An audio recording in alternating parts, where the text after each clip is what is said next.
I think that's a good place to depart next. What is our place in the redemption that God's doing in the world? And it's the nation of Israel that is the vehicle of that redemption. Now, however you want to dice that or slice that, the Jewish people are the heart and soul of the Israelite nation, the Hebrew nation. They are the visible remnant of this covenant nation that God called. And the language that I see in the New Testament, when Paul writes about the adoption of sons, Romans 9, when he writes about all us from the nations, the Gentiles being grafted in to the olive tree, when Peter is writing about we are a royal priesthood, a holy nation, and he's quoting Moses from Exodus 19, who is quoting God at Mount Sinai. The apostles are telling us that there is this root of the nation that is there to be grafted into. And that's why this awakening, I call it the Torah awakening among Christians. You could call it, recognizing our Jewish roots, our Hebrew roots. The fact that we're seeing just what Paul was writing about in Romans 3. What advantage has the Jew? Much in every way. To them are given the oracles of God. We would not know about our Creator. We would not know about our Redeemer. We wouldn't know the path of redemption if it weren't for the Jewish people who preserved the scriptures, who had the revelation of the Almighty, and through whom our Messiah has come. So when we look at our history and we see in there things like Martin Luther writing in 1543 on the Jews and their lies, a pamphlet that became basically the program of the Nazi Holocaust.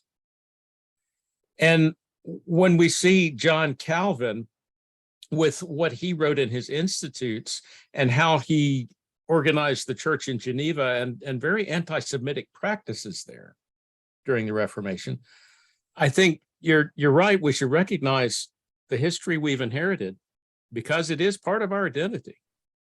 And mind you, don't throw out everything that Luther and Calvin and others did, because God used them in powerful ways, but recognize that it wasn't all good.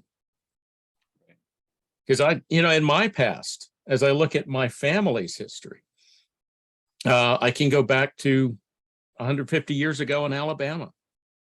Yes, according to the census, my family had human property, 3 slaves. Yes, they fought for the Confederacy. Now, was that all bad? Well, if we're fighting to maintain an institution that treats humans as animals and as property, yeah, that is bad. But to stand up for Christian principles, which my family has been a Christian family for generations, that's not bad. But there are things that my ancestors were and did that I must recognize were not in keeping with God's righteous standards. I could say the same thing, being a historian, I know plenty of bad things. I could say the same thing, say about the Puritans and how they massacred the Pequot Nation of Connecticut.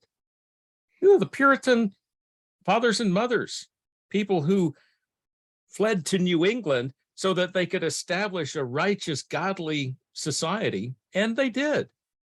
But when it came to the Pequot Nation, the First Nations tribe there in Connecticut, they didn't come off as righteous. They came off as genocidal oppressors.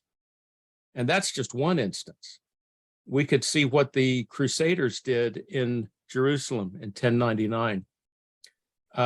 Taking the city of Jerusalem in the First Crusade, and what did they do? Slaughtered everyone there. Didn't bother to ask, are you a Christian? Are you a Jew? Are you Muslim? Nope, slaughter them all. Let God take his own. Right. I applaud the zeal of my Christian forebears, but I recognize that we see things in hindsight that they didn't see. And though we wish that they had done better, well, in a generation or two from now, what will our children and grandchildren be looking back and saying, wish that they could have seen that?